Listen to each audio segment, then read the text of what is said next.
Hey, this is Wednesday, March 31st and Thursday, April 1st. Thank goodness I don't have you guys on April Fool's Day because that would be chaotic. We're going to do more. Hi, Ellie. I said chaotic and you raised your hand. Are you actually going to prank us or something? I don't know. The classes you have on April?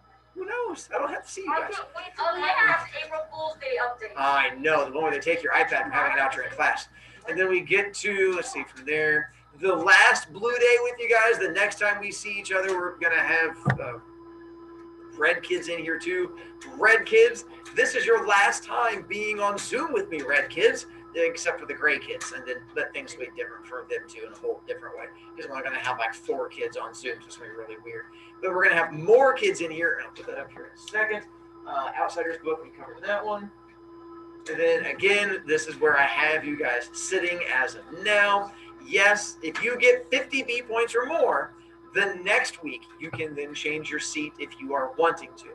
If you have at least 50 B points, you prevent someone from stealing your seat, so you can block them, unless they have over 100 points. If they have over 100 points, they still get to steal your seat, and that is the joy of them having enough points. If you have over 100 points, you can steal the seat of those measly 50-point kids. And so it becomes like that race to see from one to the next. Or maybe you're happy with where you are and you don't want to move. Mina, what's up, dear? What page are we on? I don't know yet. Right now we're on just the second page of my screen. Outsiders, I'll look in a moment. It is in my book and it requires like reading and stuff. Let's see, blue sheet, we've now covered that. Everyone is working on it or has turned it in. Home children, if you're one of my kids missing it and we come back from break and then you don't have it then, realize that's where I do get to torture you. Like I have kids over here being tortured right now. We'll get to add you to torture list, just so you are aware. And then, did I have anyone who was going to bravely be able to try and challenge it today? Then, what was that? We're at the first. You are correct. So Owen has to go no matter what. So let me go ahead. We're going. You're fine. Hang on. We're going to pause the record. And 6th period is now in a 3-way tie at 20 seconds. We have a new leader with Lathe at 20 seconds. Tied with 1st period, Owen Wright at 20 seconds. Tied with 5th period, Michaela at 20 seconds. 7th period is still the embarrassment sitting at 26 seconds. But there is a chance that they may eventually get better. When we come back from break, maybe people will continue to improve. We'll see. I said improve. There we go. Myth test, I have no one. Pile trash. Sunday, talk to you again.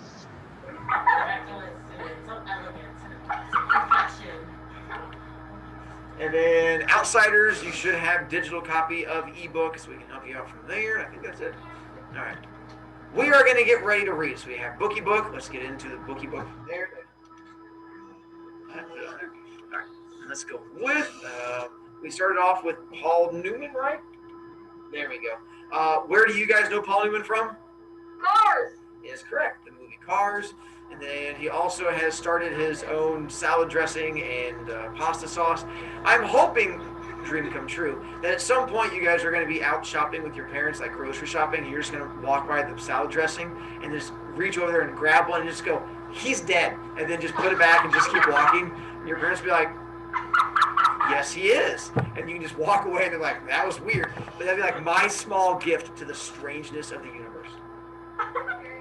Because he is dead. Oh, I had kids who were asking me about their ages. So I changed it. So now it tells you the ages of all of the characters up there. So you have an idea of who they are. That's fine tomorrow. Soda Pop is basically him and Steve are the 2 friends.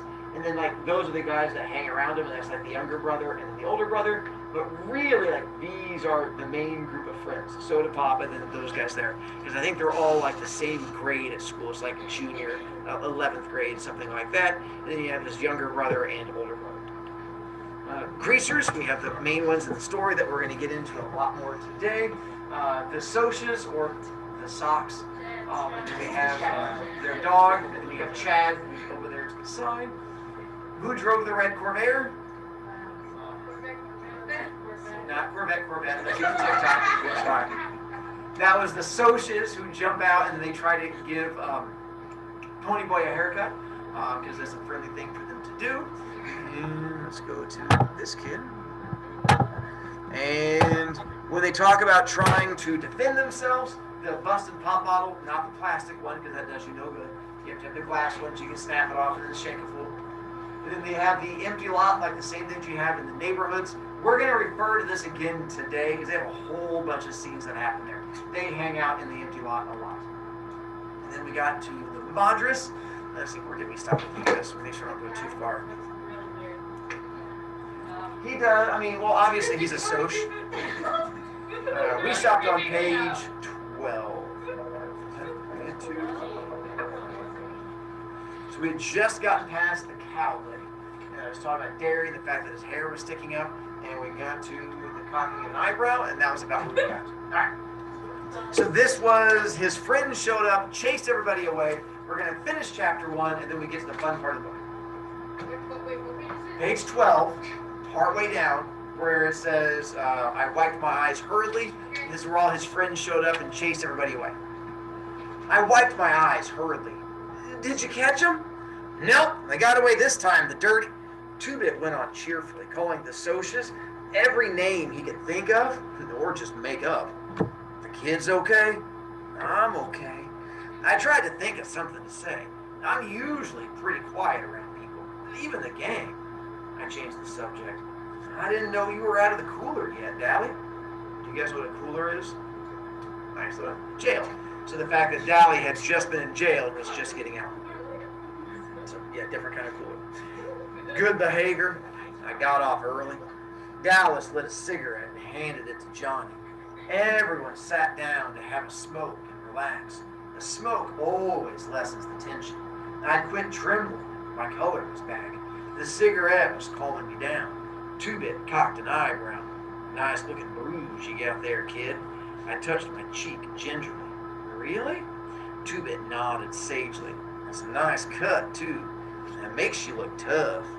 Now, tough and tough are two different words. Tough is the same as rough. Tough means cool, sharp, like a tough-looking Mustang or a tough record. In our neighborhood, both are compliments.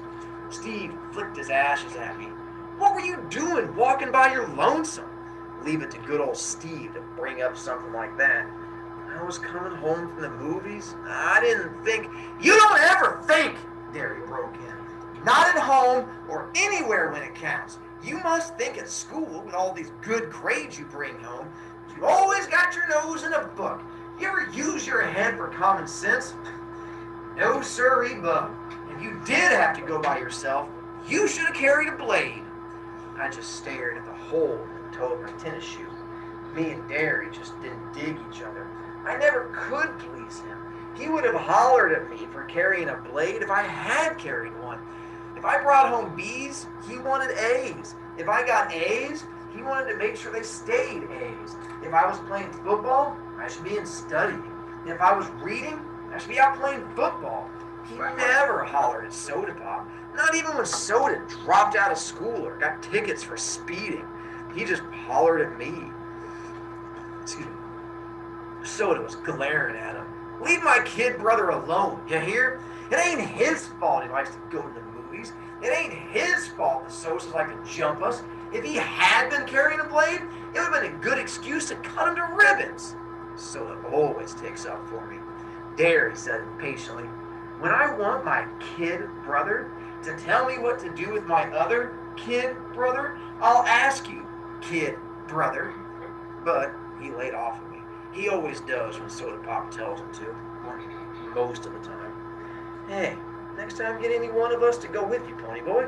Two-Bit said. Come on, any of us will. Speaking of movies, Dally yawned, flipping away his cigarette butt. I'm walking over to the nightly double tomorrow night. Anybody want to come and hunt some action? Steve shook his head. Me and Soda are picking up Evie and Sandy for the game. He didn't need to look at me the way he did right then. I wasn't going to ask if I could come. I'd never tell Soda because he really likes Steve a lot, but sometimes I can't stand Steve Randall. I mean it.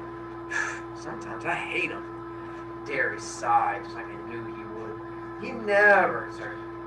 Derry never had time to do anything anymore. Now I'm working tomorrow night. Dally looked at the rest of us. How about y'all? Two-Bit, Johnny Cake? You and Pony want to come? Me and Johnny will come, I said. I knew Johnny wouldn't open his mouth unless he was forced to. Is that okay, Derry? Yeah, since it ain't a school night. Derry was real good about letting me go places on the weekends.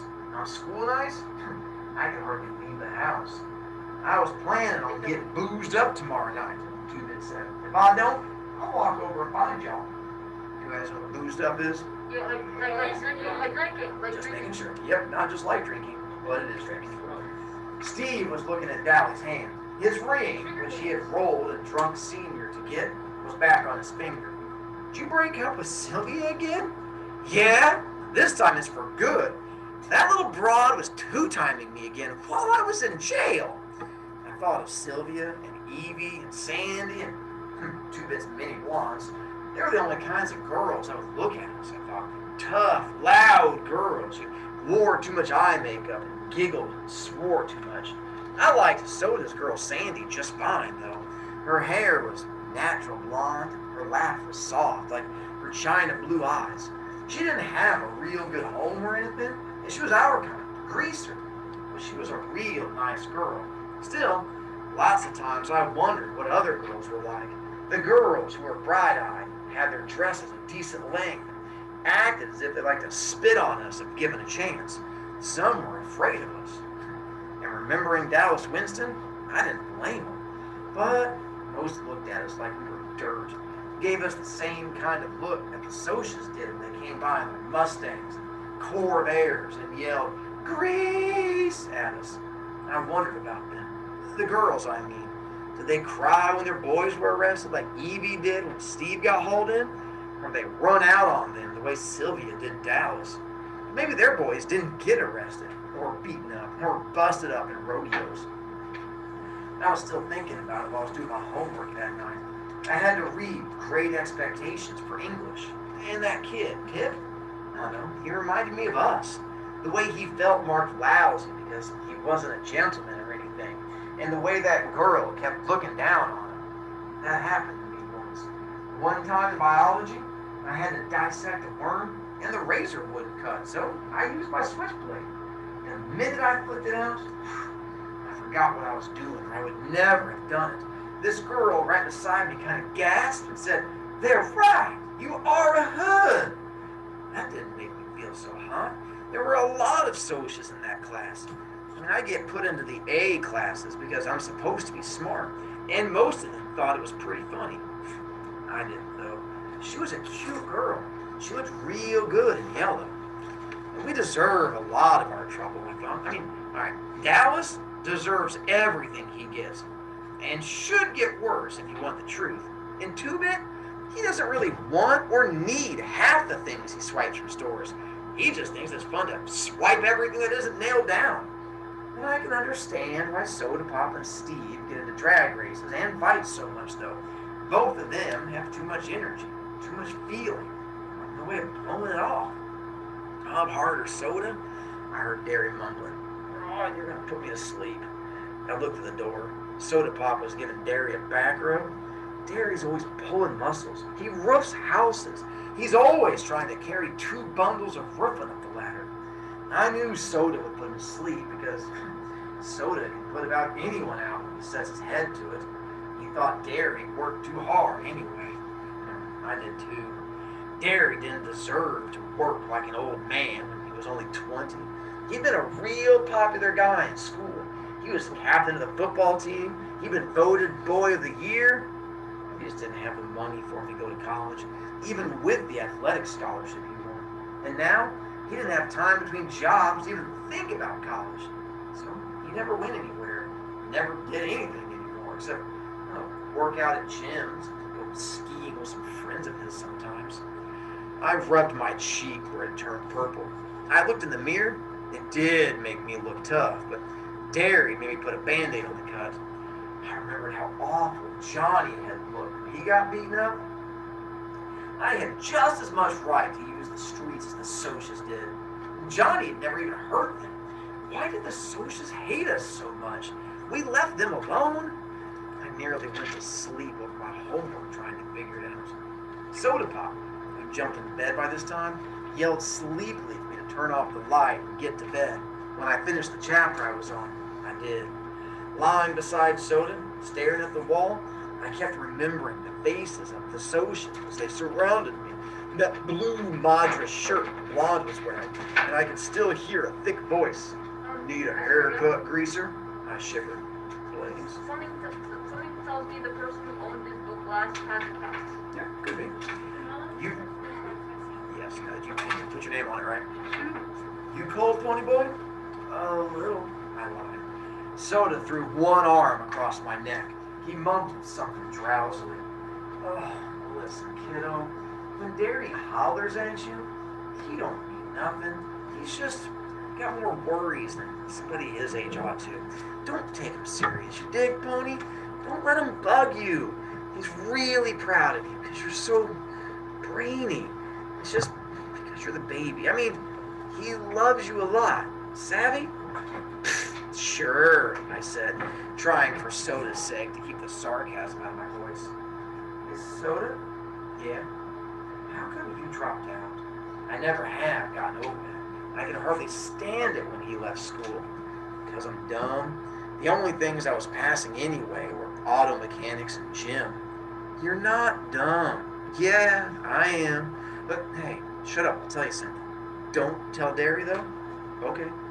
I think I'm gonna marry Sandy. I mean, after she gets out of school and I get a better job and everything, I might wait till you get out of school though, so I can still help Derry with the bills and stuff. Tough enough. Wait till I get out though, so you can keep Derry off my back? Don't be like that, kid. I told you he don't mean half of what he says. You in love with Sandy?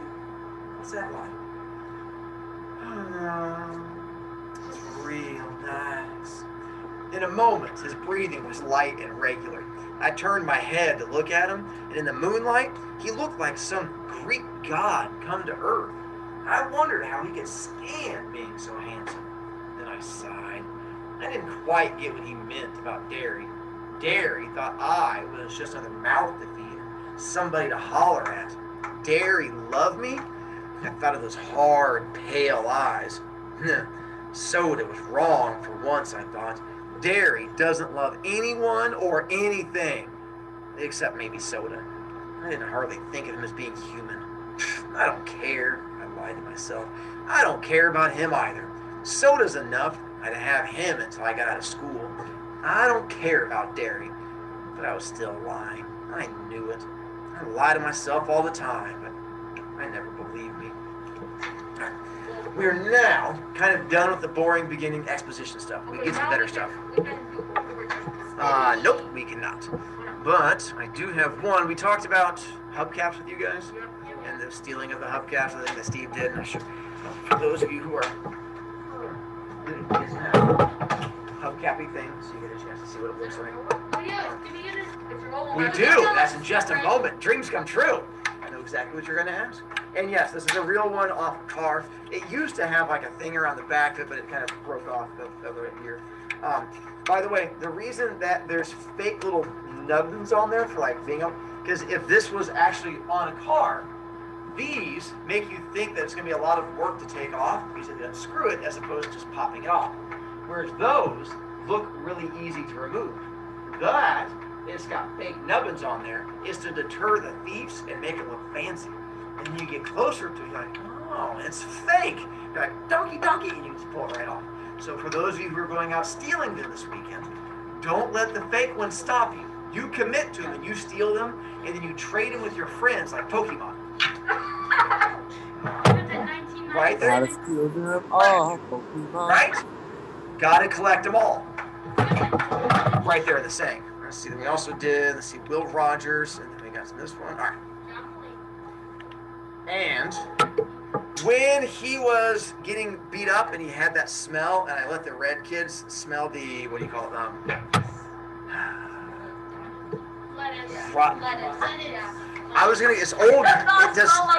It is. They're special children. It's old leather shaving lotion that I'm gonna bring around for you to get a chance to smell. So hang on. Let's do You the smelly guys, bits. don't listen to what the red kids tell you. Yeah. And I actually asked you before class for like this on. I have not yet, but I think sixth period may be the first class where they're going to go home and try to attract the ladies. And again, if you want the full outsider's experience, let me know, and I can push your head against the desk and just hold this against your nose so you can inhale. Wait, really? Sure. I don't want to make dreams not come true. And then at the end of class, if you would like a little splash, you let me know. Uh-oh, I just got it on my hands. It burns! It burns so badly! Just kidding. Do it delayed. Do it delayed because you won. You don't get to volunteer other people. Also, we keep the only person who other It's than coming around. Hang on a second. Let's pause. Again, it's what they used to wear to make them smell pretty for the ladies. And, bringing in the chicks. So now we get to go to chapter 2. Here's the part where they're now taking off. They're going to start making poor choices and all kinds of fun stuff like that. We talked about the difference between Dally and Derry. Derry is brother. Dally is loser. Here's where we get to see Dally's personality. He is going to make some really interesting, fun choices for you. So then we also have a bunch of things. Oh, it's going to jump to in a moment. One of them stealing Kools.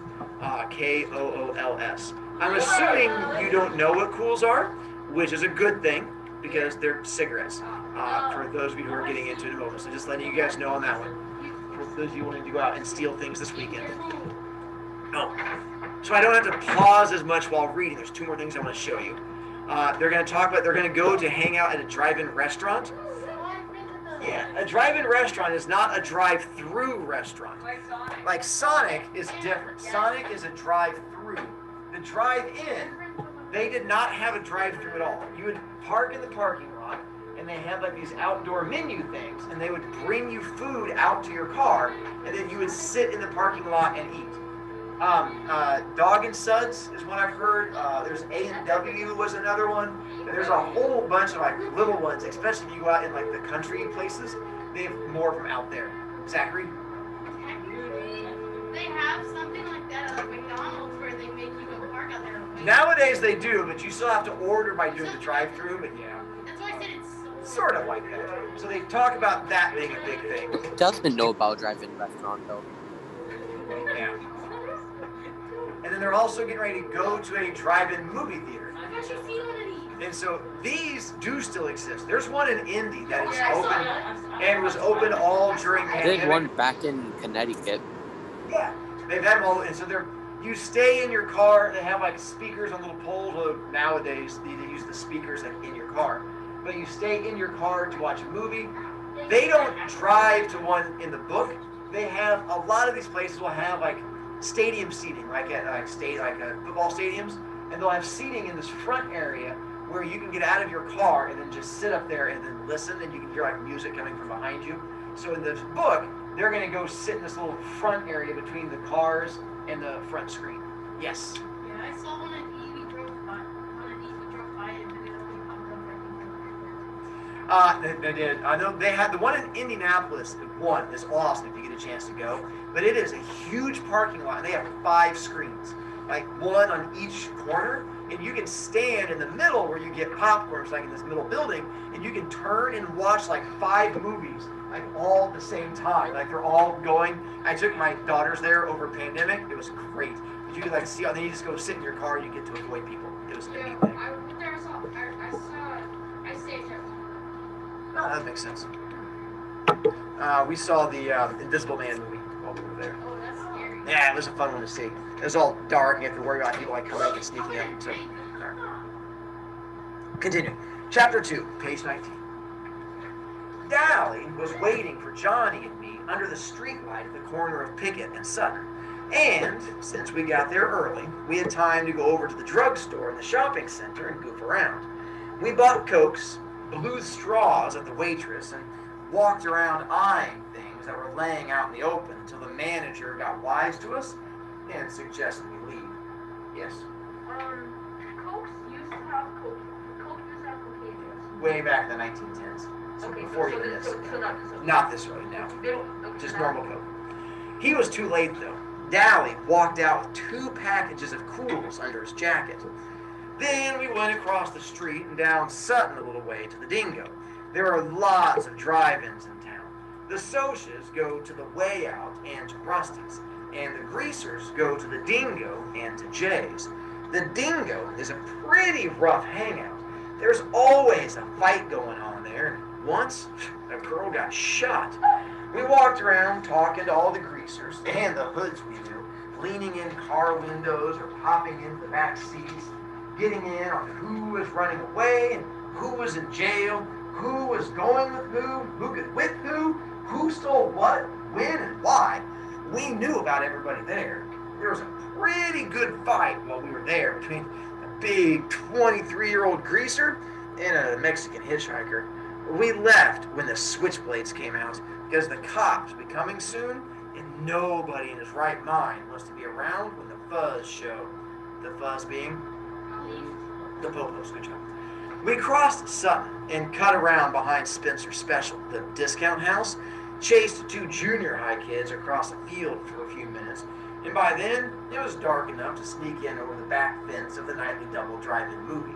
It was the biggest in town and showed 2 movies every night, and on weekends, 4. You could say you were going to the nightly double and have time to go all over town. We all had the money to get in. It only cost $0.25 if you got in a car. But Dally hated to do things the legal way. He liked to show that he didn't care whether there was a law or not.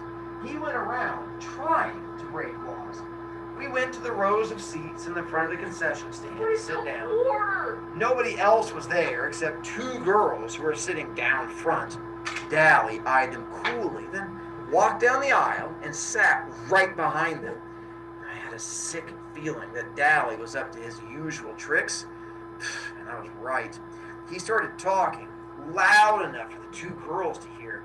He started out bad and got worse. Dallas could talk awful dirty if he wanted to, and I guess he wanted to then. I felt my ears get hot. 2-Bit, or Steve, or even Soda would have gone right along with them, just to see if they could embarrass the girls. But that kind of kicks, just doesn't appeal to me. I sat there, struck dumb. Johnny left hastily to get a Coke. Now, I wouldn't have felt so embarrassed if they'd been greasy girls. I might even have helped old Dallas. But those 2 girls weren't our kind. They were tough-looking girls, dressed sharp and really good-looking.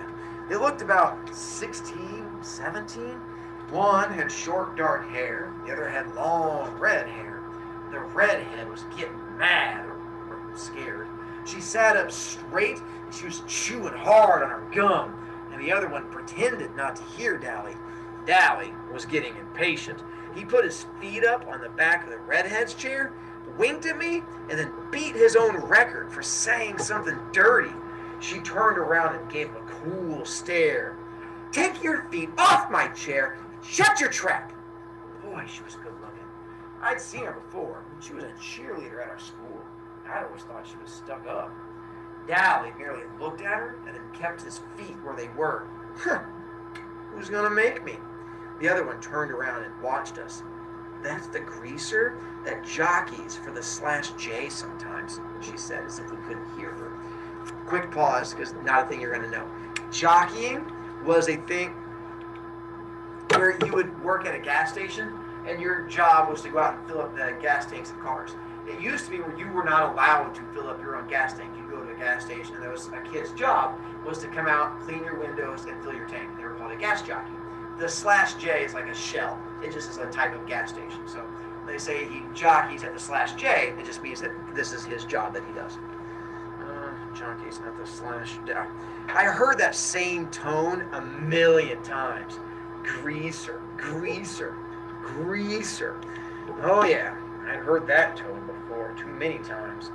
What were they doing at a drive-in without a car? And Dallas said, "I know you two. I've seen you around rodeos. It's a shame you can't ride bull half as good as you can talk it," the redhead said coolly, and then turned back around. That didn't bother Dally in the least. "You two barrel race, huh? You better leave us alone," the redhead said in a biting voice, "or I'm going to call the cops." Oh my, Dally looked bored. got me scared to death. You ought to see my record sometime, baby. He grinned slyly. Guess what I've been in for? Please leave us alone. Why don't you be nice and leave us alone? Dally grinned roguishly. I'm never nice. You want a Coke? She was mad by then. I wouldn't drink it if I was starving in the desert. Get lost, hood. Dally merely shrugged and strolled off. The girl looked at me. I was half scared of her.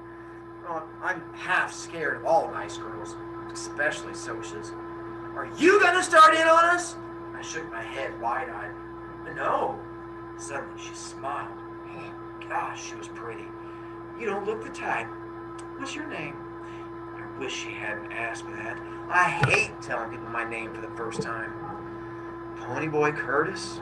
Then I waited for, you're kidding, or that's your real name, or one of the other remarks. I think I do a good job channeling my inner teenage girl, by the way. I practice, I'll let you guys know. I feel like I hit that pretty good. I'm sorry. I usually get, Ponyboy is my real name, and personally, I like it. The redhead just smiled. That's an original and lovely name. My dad was an original person. I've got a brother named Soda Pop. Says so on his birth certificate. Well, my name's Sherry, but I'm called Cherry because of my hair. Cherry Balance. I know. You're a cheerleader. We go to the same school. You don't look old enough to be going to high school, the dark-haired girl said. I'm not. I got put up a year in grade school. Cherry was looking at me. What's a nice, smart kid like you running around trash like that for? I felt myself stiffen. I'm a Grease, same as Dally. He's my buddy. I'm sorry, Ponyboy. Then she said briskly, hey, your brother's Soda Pop. Does he work at a gasoline station? Like a DX, I think? Yeah. Man, your brother's one doll. I might have guessed you were brothers. You look alike. I grinned with pride. I don't think I look one bit like Soda, but it's not every day I hear Socials tell me they think my brother's a doll. Didn't he used to ride in rodeos like Saddle Bronc? Yeah. Dad made him quit after he tore a ligament, though. We still hang around rodeos a lot. I've seen you two barrel race. You're good. Thanks, Cherry said. And the other girl, who was named Marcia, said, how come we don't see your brother at school? He's not any older than 16 or 17, is he? I winced inside. I told you I can't stand it. The Soda dropped out. He's a dropout. Dropout made me think of some poor, dumb-looking hoodlum wandering the streets, breaking out streetlights. It didn't fit my happy-go-lucky brother at all. It fitted Dally perfectly, but you could hardly say it about Soda. Johnny came back then and sat down beside me. He looked around for Dally, then managed to shy hi to the girls and tried to watch the movie. He was nervous, though. Johnny was always nervous around strangers. Sherry looked at him, sizing him up as she had me, and then she smiled softly, and I knew she'd sized him up right. Dally came striding back with an armful of Cokes. He handed one to each of the girls and sat down beside Cherry. This might cool you off. She gave him an incredulous look, and then she threw her Coke in his face. That might cool you off, greaser. After you wash your mouth and learn to talk and act decent, I might cool off too. Dally wiped the Coke off his face with his sleeve and smiled dangerously. If I'd been Cherry, I would have beat it out of there. I knew that smile. Fiery, huh? That's the way I like 'em. He started to put his arm around her, but Johnny reached over and stopped him. Leave her alone now. Huh? Dally was taken off guard. He stared at Johnny in disbelief. Johnny couldn't say boo to a goose. Johnny gulped and got a little pale, but he said, you hurt me. Leave her alone. Dallas scowled for a second. Now, if it had been me, or Two-Bit, or Soda, or Steve, or anyone but Johnny, Dally would have flattened him without a moment's hesitation. You just did not tell Dally Winston what to do. Okay, one time in a dime store, a guy told him to move over at the candy counter. Dally had turned around and belted him so hard, it knocked a tooth loose. A complete stranger, too. But Johnny was the gang's pet. Dally just couldn't hit him. He was Dowley's pet too. Dowley just got up and stalked off, his fists jammed in his pockets and a frown on his face. He didn't come back. Cherry sighed in relief. Thanks. He had me scared to death. Johnny managed an admiring grin. You sure didn't show it. Nobody talks to Dowley like that. She smiled. From what I saw, you do. Johnny's ears got red. I was still staring at him. It had taken more than nerve for him to say what he'd said to Dowley. Johnny worshipped the ground Dallas walked on. And I'd never heard Johnny talk back to anyone, much less his hero. Marcia grinned at us. She was a little smaller than Cherry. She was cute, but that Cherry Balance was a real looker. Hey, y'all sit up here with us. You can protect us. Johnny and I looked at each other. He grinned suddenly, raising his eyebrows so they disappeared under his bangs. Would we ever have something to tell the boys? His eyes said plainly. We had picked up 2 girls, and classy ones at that. Not any greasy broads for us. Real socials. Soda would flip when I told him. Okay, I said nonchalantly. I mean, yeah, might as well. I sat between them, and Johnny sat next to Cherry. How old are y'all? Marcia asked. 14? 16. Ha, that's funny. I thought you were both 16. Cherry finished for her. I was grateful. Johnny looked 14, and he knew it, and it bugged him something awful. Johnny grinned. How come y'all ain't scared of us like you were Dally? Cherry sighed. You two are too sweet to scare anyone. First of all, you didn't join in Dallas's dirty talk, and you made him leave us alone. And when we asked you to sit up here with us, you didn't act like it was an invitation to make out for the night. Besides that, I've heard about Dallas Winston. He looked as hard as nails and twice as tough. You two don't look mean. Sure, we're young and innocent. No, Cherry said slowly, looking at me carefully. No, not innocent. You've seen too much to be innocent. You're just not dirty. Dally's okay, Johnny said defensively, and I nodded. Hey, you take up for your buddies, no matter what they do. When you're a gang, you stick up for the members. If you don't stick up for them, stick together, make like brothers, it isn't a gang anymore. It's a pack. A snarling, distrustful, bickering pack of socias in their social clubs, or the street gangs in New York, or the wolves in the timber. He's tough, but he's a cool old guy. He'd leave you alone if he knew you, I said. And that was true. Now, when Steve's cousin from Kansas came down, Dally was decent to her and watched us swearing. We all did around nice girls who were the cousinly type. I don't know how to explain it. We try to be nice to the girls we see once in a while, like cousins or the girls in class. But we still watch a nice girl go by on the street corner and say all kinds of lousy stuff about her. Don't ask me why. I don't know why. Well, Marcia said with finality, I'm glad he doesn't know us. I don't know, I kind of admire him, Cherry said softly, so only I heard. And then we settled down to watch the movie. Oh yeah, we found out why they were without a car. All right, Jerry, we found out why they'd come with their boyfriends, but walked out on them when they found out the boys had brought some booze along. The boys had gotten angry and left. I don't care if they did, Cherry sounded annoyed. It's not my idea of a good time to sit in a drive-in and watch people get drunk. You could tell by the way she said it, her idea of a good time was probably high class and probably expensive.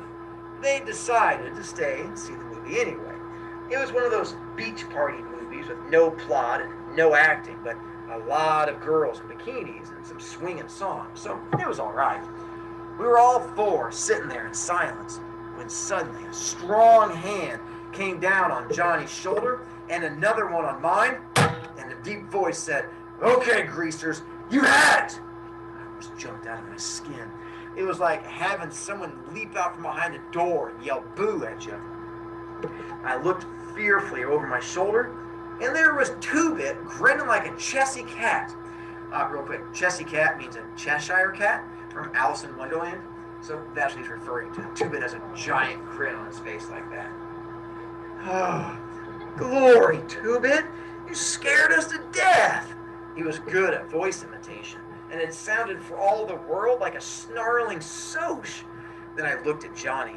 His eyes were shut, and he was as white as a ghost. His breath was coming in smothered gasps.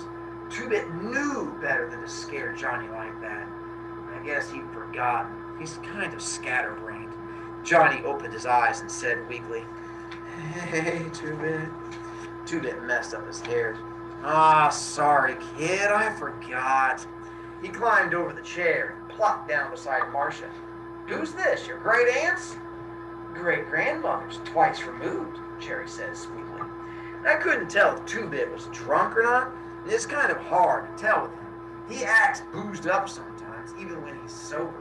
He cocked one eyebrow up and the other down, which he always does when something puzzles him, or bothers him, or when he feels like saying something smart. "Shoot, you're 96 if you're a day." "I'm a knight," Marcia said brightly. Two-Bit stared at her admiringly. "Brother, you're a sharp one. Where'd you two ever get to be picked up by a couple of greasy hoods like Pony and Johnny?" "Oh, no, we really picked them up," Marcia said. "We're really Arabian slave traders, and we're thinking about shanghaiing them. They're worth 10 camels apiece, at least." "5," Two-Bit disagreed. "They don't talk Arabian, I don't think. Hey, say something in Arabian, Johnny Cake." "Aw, cut it out," Johnny broke in. "Real quick, that part's confusing. Here's what's going on. They're doing this thing called flirting. When you're on the outside looking in, flirting is embarrassing and looks awkward. So that's what's happening right now between Two-Bit and this girl named Marcia. They think they're being witty and giggling, and everyone else watching is like, you just sound weird. That's how flirting is to all the rest of you. When you try to flirt with somebody, it sounds embarrassing and cringy, but in your head, you sound really impressive." Back to the story. Dally was bothering them, and when he left, they wanted us to sit with him to protect him against wise-cracking greasers like you. Probably. Two-Bit grinned, because Johnny didn't usually get sassy like that. We thought we were doing good if we get him to talk at all. Incidentally, we don't mind being called greaser by another greaser. It's kind of playful then. Hey, where is old Dally anyway? He went hunting some action, booze or dames or a fight. I hope you don't get jailed again. You just got out. He'll probably find the fight, Two-Bit stated cheerfully. That's why I came over. Mr. Timothy Shepard and Company are looking for whoever so kindly slashed their car's tires. And since Mr. Curly Shepard spotted Dallas doing it, well, does Dally have a blade? Not that I know of. I think he's got a piece of pipe, but he busted his blade this morning. Good. Tim will fight fair if Dally don't pull a blade on him. Dally shouldn't have any trouble. Cherry and Marcia were staring at us. You don't believe in playing rough or anything, do you? Nah, fair fight isn't rough. Blades are rough. So are chains and heaters and pool sticks and rumbles. A heater is a nickname for a gun, a gat, a piece. And a pool stick is they used to play pool basketball. Skin fighting isn't rough. It blows off steam better than anything. There's nothing wrong with throwing a few punches. Socias, they're rough. They gang up on one or two, or they rumble each other at social clubs. Us greasers, we usually stick together, but when we do fight among ourselves, it's a fair fight between two. And Dally deserves whatever he gets. Because slashed tires ain't no joke. You got to work to pay for them. He got spotted too. That was his fault. Our one rule, besides stick together, is don't get caught. He might get beat up. He might not. Either way, there's not going to be any blood feud between our outfit and Shepard's. If we needed them tomorrow, they'd show. If Tim beats Dally's head in, and then tomorrow asks us for help in a rumble, we'll show. Dally was getting kicks. He got caught, he pays up. No sweat. Yeah, boy, Cherry said sarcastically. Real simple. Sure, Marcia said, unconcerned. If he gets killed or something, you just bury him. No sweat. Yeah, you dig okay, baby. Two-Bit grinned and lit a cigarette. Does anyone want a weed? Weed being a tobacco cigarette, not like marijuana. Marijuana didn't really exist in the real form back then. I looked at Two-Bit admiringly. He sure put things into words good. Maybe he was still a junior at 18 and a half, and maybe his sideburns were too long, and maybe he did get boozed up too much. He sure understood things. Jerry and Marcia shook their heads at his offering of cigarettes, but Johnny and I reached for one. Johnny's color was back. His breathing was regular, but his hand was shaking ever so slightly. The cigarette would steady it. Ponyboy, will you come with me to get some popcorn? Jerry asked. I jumped up. Yeah, sure. Y'all want some? I do, said Marcia. She was finishing the Coke Dally had given her. I realized then that Marcia and Cherry, they weren't alike. Cherry had said she wouldn't drink Dally's Coke if she was starving. She meant it. It was the principle of the thing. But Marcia saw no reason to throw away a perfectly good free Coke. Me too, said Two-Bit. He flipped me a 50-cent piece. Get Johnny some too. I'm buying. He added as Johnny started to reach into his jeans pocket. We went to the concession stand, and as usual, there was a line a mile long, so we had to wait. Quite a few kids turned to look at us. You don't see a kid grease and associate cheerleader together very often. Cherry didn't seem to notice. Your friend, the one with the sideburns, he's okay? He ain't dangerous like Dallas, if that's what you mean. Yeah, he's okay. She smiled. Her eyes showed that her mind was on something else. Johnny, he's been hurt bad sometime, hasn't he? There's more of a statement than a question. Hurt and scared?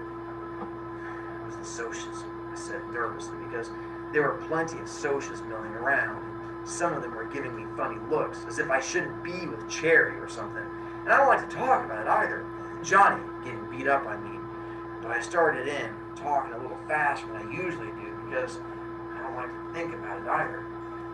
This is the reason I've been hurrying to get to it. This is the flashback scene where we get to how Johnny got beat up in the first place.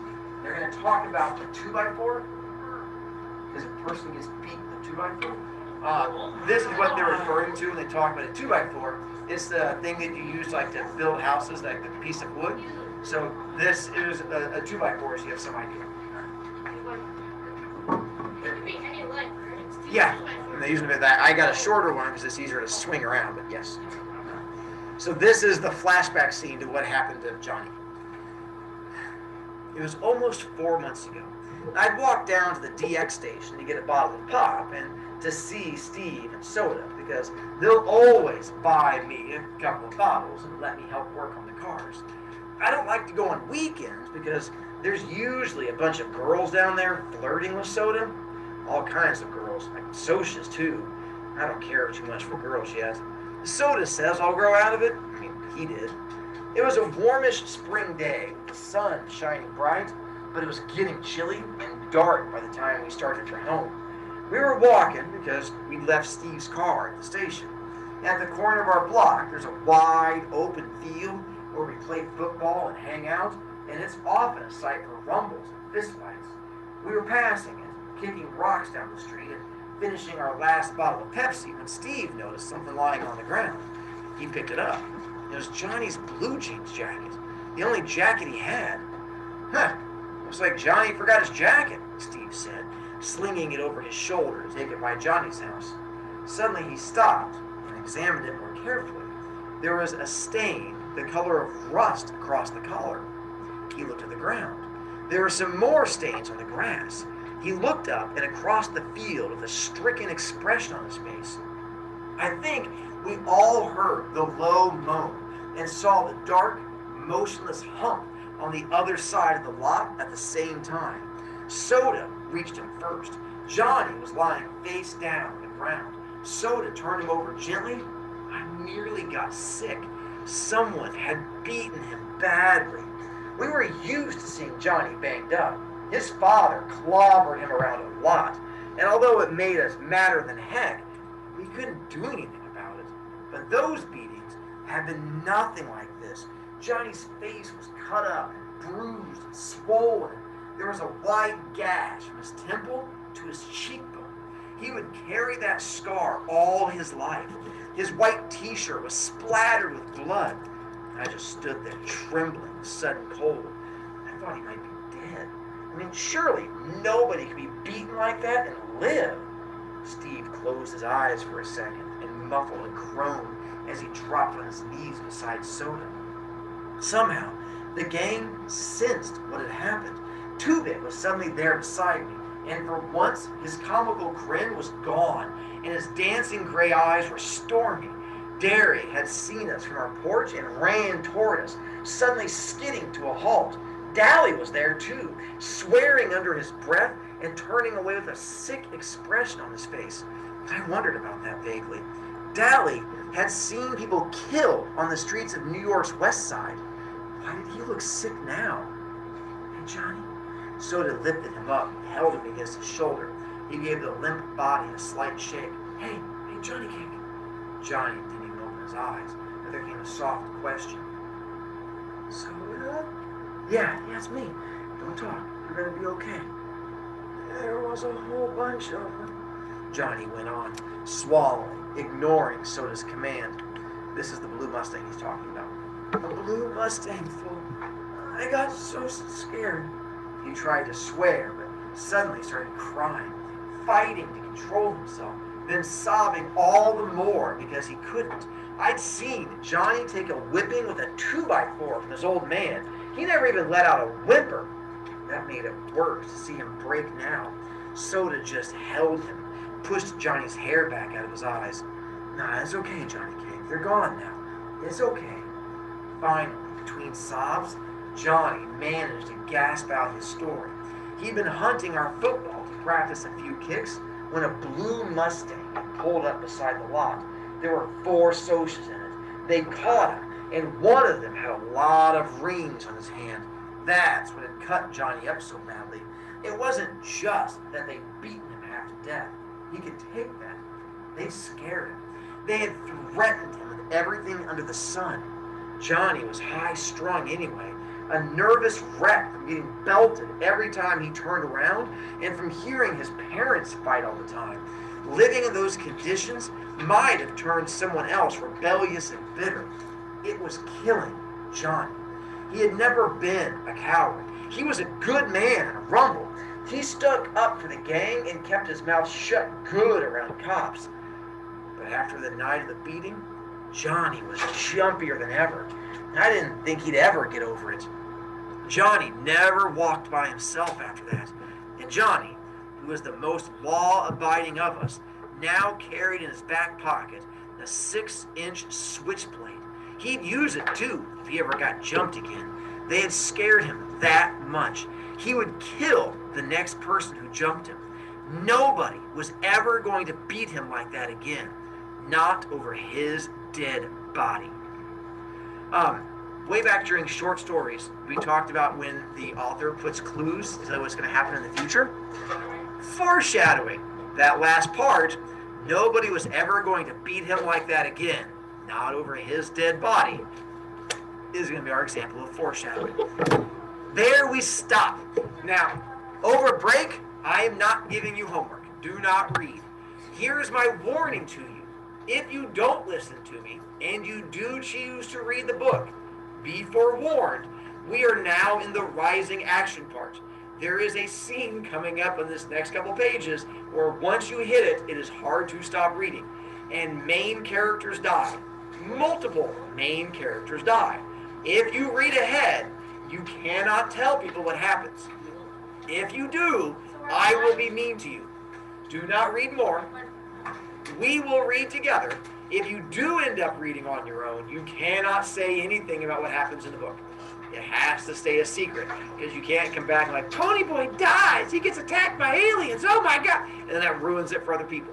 So either don't read, or if you do read, stay mute and silent. And then the next time I see you guys, we're all in one big room together. We'll find out. Home children, miss you. See you soon. Enjoy the break. Stay sane or not, whatever. Meow.